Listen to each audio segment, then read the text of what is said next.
Era una hermosa mañana el 26 de julio de 1974 en Cape Cod, Massachusetts. La pintoresca ciudad de Provincetown se encontraba en su apogeo turístico, donde visitantes de todas partes disfrutaban de la belleza del cabo y sus paradisíacas playas. Sin embargo, lo que estaba por suceder cambiaría para siempre la percepción de este tranquilo paraíso costero.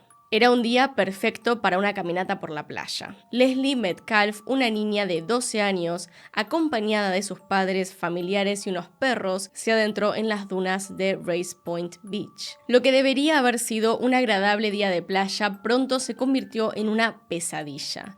Mientras seguían el sendero, uno de los perros de la familia comenzó a inquietarse. El animal empezó a ladrar, se apartó del camino y se dirigió hacia un punto en particular. Leslie, siendo una niña pequeña e inocente, vio la excitación de su mascota y por pura curiosidad lo siguió. Sin embargo, llegó a un sitio que dejaría una impresión imposible de borrar de su mente.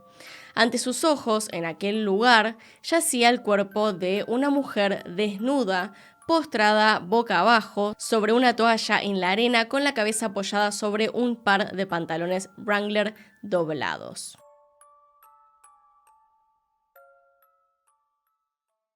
Hola y bienvenidos a mi canal de YouTube una vez más.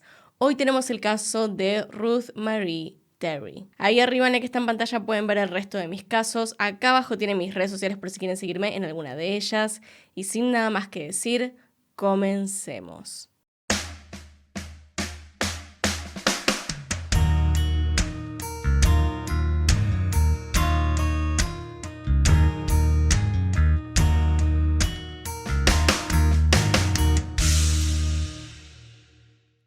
Volviendo al encuentro inesperado de aquel día, alrededor de la cabeza de esta mujer se podía ver una bandana de color azul, y era como si alguien hubiera intentado ocultar o enmascarar el horror de su muerte. Tenía una terrible herida en el cuello. Quien fuera el asesino casi había decapitado a la víctima. Además, el cuerpo de la víctima revelaba un desgarrador detalle, y este era que no tenía manos. Según lo que se cree, el asesino le había quitado las manos a esta mujer justamente para evitar la identificación de sus huellas dactilares. Los investigadores, conmocionados por la violencia que yacía ante ellos, determinaron también que la mujer había sido agredida sexualmente.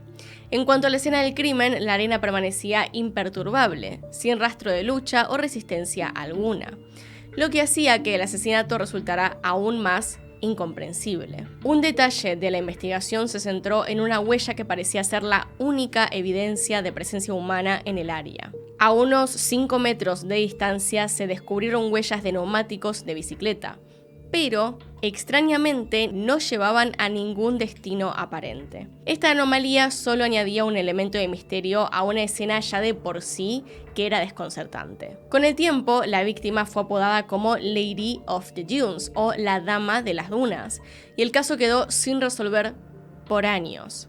Hasta el momento solo sabían que no se había encontrado indicios de lucha, lo que llevó a la policía a sospechar que la víctima conocía a su asesino o que estaba durmiendo cuando ocurrió el homicidio. En cuanto a la víctima, la única información disponible era que era una mujer de cabello largo, color castaño, rojizo o rojo, recogido en una cola de caballo y asegurado con una banda elástica decorada con motas doradas. Además, sus uñas de los pies estaban pintadas de rosa. La investigación policial también estimó que la víctima, que tenía un tipo de cuerpo atlético, medía aproximadamente 1,67 m de altura y tenía un peso de alrededor de 66 kilogramos. Por otro lado, se identificaron trabajos dentales costosos como coronas, que tenían un valor estimado de entre $5.000 y $10.000. Estos procedimientos dentales se conocen comúnmente como estilo neoyorquino. En lo que respecta a su edad, se creía que tenía que estar entre los 20 y los 49 años. Durante casi medio siglo, la identidad de Lady of the Dunes había permanecido oculta, envuelta en un misterio que desconcertaba a la comunidad y a las fuerzas del orden en Provincetown, Massachusetts. Esta víctima brutalmente asesinada, cuyo cuerpo mutilado fue descubierto en una playa, se convirtió en el caso más antiguo de homicidio sin resolver en este lugar.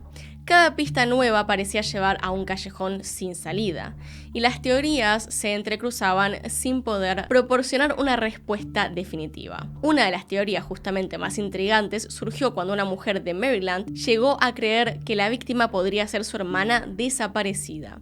Como era de esperarse, esta pista generó una gran expectación, ya que creían que finalmente estaban cerca de resolver el enigma.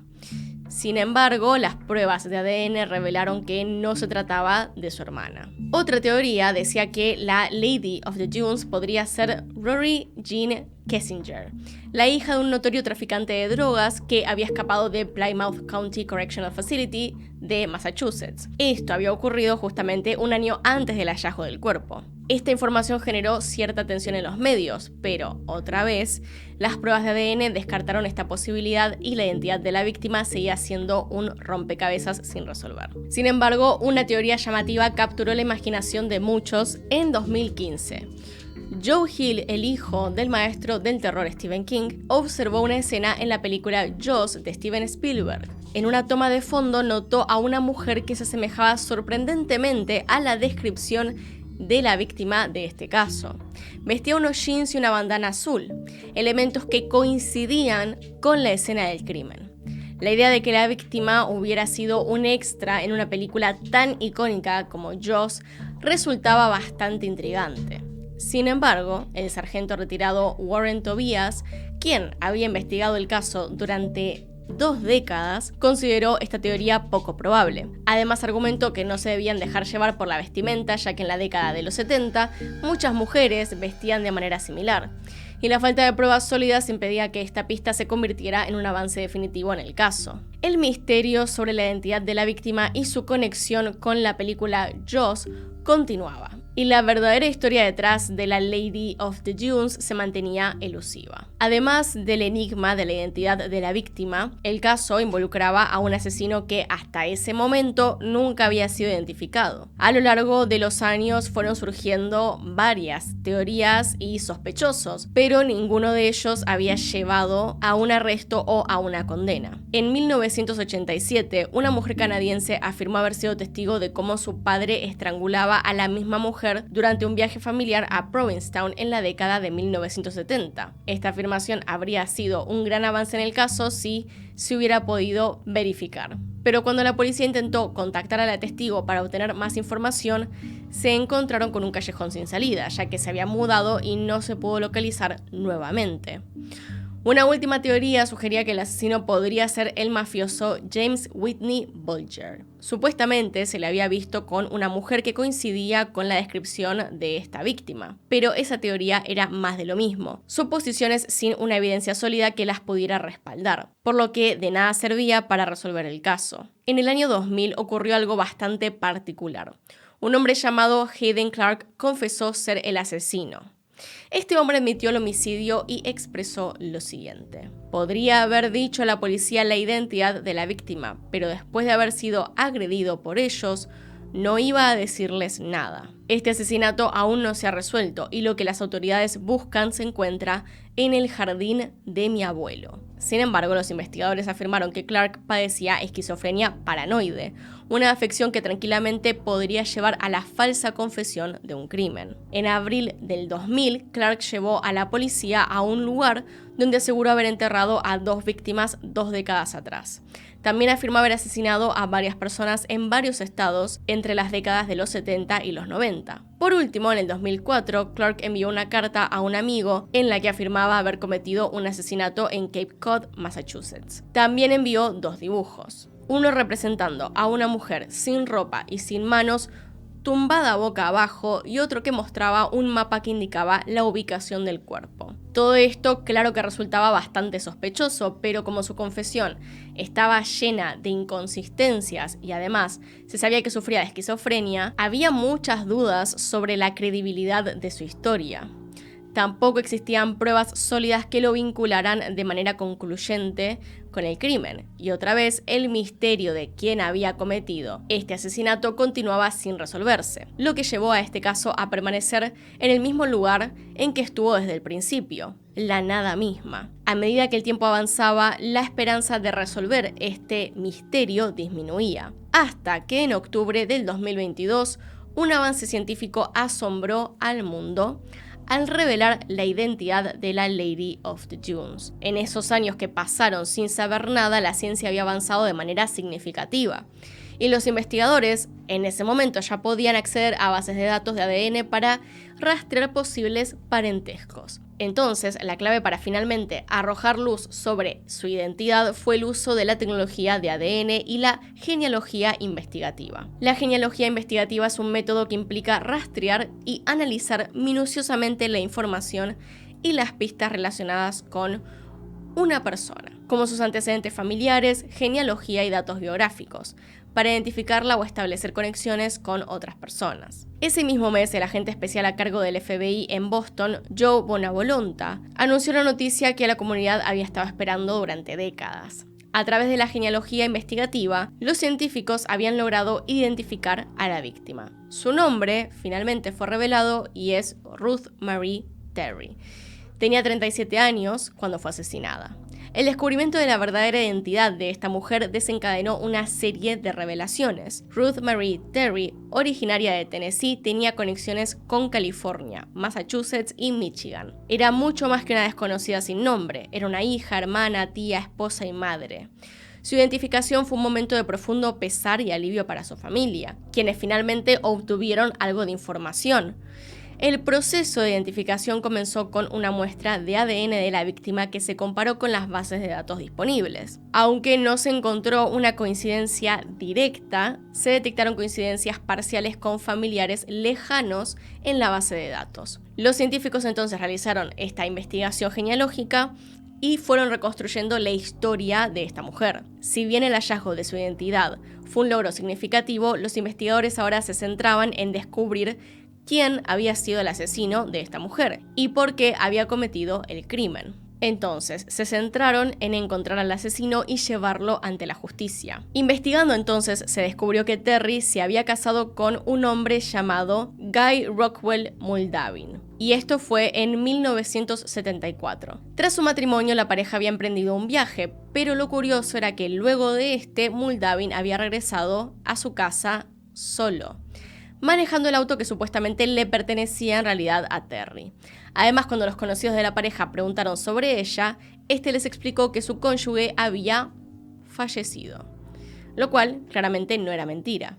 Pero no quería explicar más cosas. De acuerdo a los fiscales, este hombre, que falleció por cierto en el 2002, también era el principal sospechoso del asesinato de su ex esposa, Manzanita Mearns Rockwell, y su hijastra Dolores en las cercanías de Seattle, Washington. Esto después de que sus cuerpos fueran encontrados en un tanque séptico en abril de 1960. Poco después de estos asesinatos, descubrieron que el hombre había contraído matrimonio otra vez. Más allá de estas cosas que les estoy diciendo, nunca fue formalmente acusado de los homicidios, pero en su momento cumplió una condena de 15 meses por cargos de evasión ilegal relacionados con la falta de cooperación en una investigación sobre la manipulación de restos humanos. La fecha en que Terry y Muldoon se conocieron no está clara, pero se sabe que ella lo había presentado a su familia en Whitwell en abril de 1973. Más allá de eso, esta es la única información que se sabe. Y aunque se cree que el asesino podría haber sido este hombre,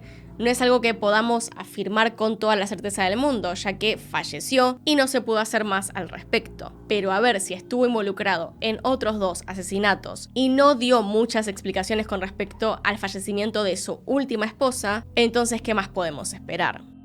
Este tipo de casos nos demuestran que la tecnología relacionada al ADN ha evolucionado a pasos agigantados en los últimos años. Gracias a los avances pudimos descubrir no solo la identidad de algunas víctimas a punto de caer en el olvido, sino también quiénes eran algunos de los asesinos más perseguidos estas décadas previas. En 2018, por ejemplo, se descubrió la identidad del Golden State Killer, usando información pública genealógica y A partir de eso, fueron encontrando a sus familiares hasta dar con él. Para corroborar esto, probaron el ADN de elementos utilizados por el mismo hombre. Así es como se supo que Joseph James DeAngelo había sido aquel asesino que se buscó por décadas y dar finalmente una resolución al suplicio de las familias de sus víctimas. De la misma forma, comparando datos de genealogía públicos, es que se llega a saber quiénes eran las víctimas desconocidas, como lo fue Ruth Marie Terry. Así pasó con Lloyd Duane Bogle y Patricia Kalitzke en 1956. En aquel entonces, 3 niños descubrieron el cuerpo de Lloyd Duane Bogle, de 18 años, cerca de su auto, con una herida de bala en la cabeza, con las manos atadas a la espalda. Al día siguiente, un trabajador descubrió el cuerpo de Patricia Kalitzke, de 16 años, al norte de Great Falls. Había recibido un disparo y fue agredida sexualmente. Estos asesinatos permanecieron sin resolver hasta junio de 2021, cuando los investigadores anunciaron que habían utilizado pruebas de ADN y genealogía forense para resolver el caso finalmente, lo que lo convierte en uno de los casos fríos más antiguos resueltos con estos métodos. Desafortunadamente, el asesino Kenneth Gould murió en 2007. Los miembros de su familia cooperaron con los investigadores y dieron sus muestras de ADN para confirmar que él era realmente el asesino, lo que cerró un caso que en ese momento tenía 60 años de antigüedad. Como sea, estos avances nos han ayudado mucho hasta ahora y probablemente seguirán haciéndolo. Quizá podamos lograr cosas con los años que jamás nos podríamos haber imaginado. Pero bueno, dicho todo eso, hasta acá llegamos con el video. Acá están los Patreons y los miembros del canal. Gracias por apoyarme a través de esos medios y sin nada más que decir, acá tienen un video nuevo, acá tienen un video recomendado, se pueden suscribir haciendo clic en mi cara y nos vemos en otro video. Adiós.